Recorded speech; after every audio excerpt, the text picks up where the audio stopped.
So just a real quick preview or look at my mountain bike. I suppose I have a couple of mountain bikes, but particularly the one that I use on a day-to-day basis. It is a 2010 Giant Trance X3 that I threw a few mods and some things at. We'll take a quick look at it. You can see I got a Talon hardtail here. It's winter, or just about over through winter. Been using this, just watching YouTube videos, Netflix, whatever the crap, just spinning on it when I can. But the guy that I tend to use most of this bike being an old 26er. Here she is. So, picked it up at $900 Canadian. I don't know, went a bit crazy, threw a bunch of things at it. So, you can see, well, I guess first few things we did, I put new wheels on it, Mavic 319s front and back. Did a Hope Pro 2 Evo front hub, it's 15mm quick release. Did the Shimano Ice Tech rotors.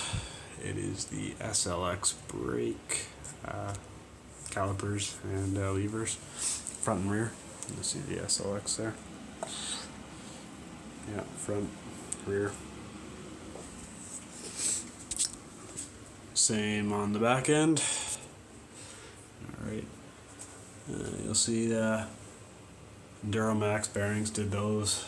Yeah, it was a little bit long in the tooth. Anyways. You'll see nuke-proof warhead bars. They're 740 if I'm not mistaken. A little wide for me. Actually, they might even be wider than that, but I was thinking about cutting it down a little bit. I also threw on a Giant Contact SL. I think this is the 125mm drop. And if you bear with me.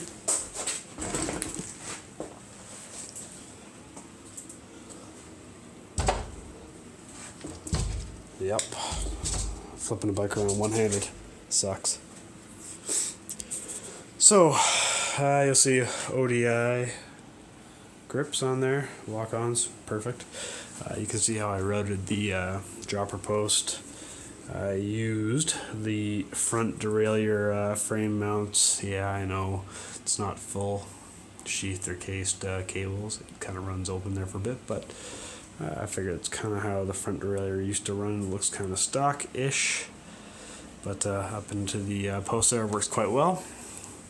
In terms of drivetrain, we stuck with the old Dior Holotech 2 cranks and bottom bracket.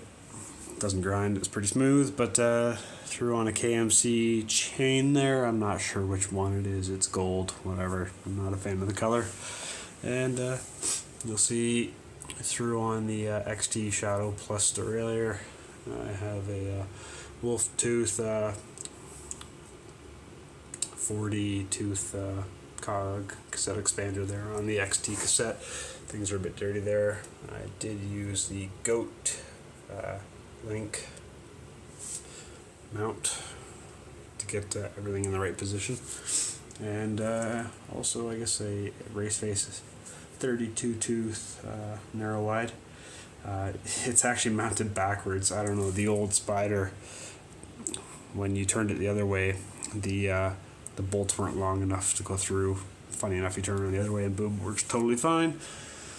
A bit strange, but yeah, running the original Fox Float R rear shock, and the forks are also the original Float F32s, the 5-inch travel. No lockouts, front or rear. You will see I'm also running Schwalbe Knobby Nick Evos in 26 by 2.25 front and rear. Seems to get the job done on all local trails around here. I'm pretty happy with them. Yeah, overall, it's been a really good bike. I guess one last thing, I did change out the stem there to a race face Chester. I think it's a 60mm maybe, or 50mm, sorry, might be. I don't know, something to that effect.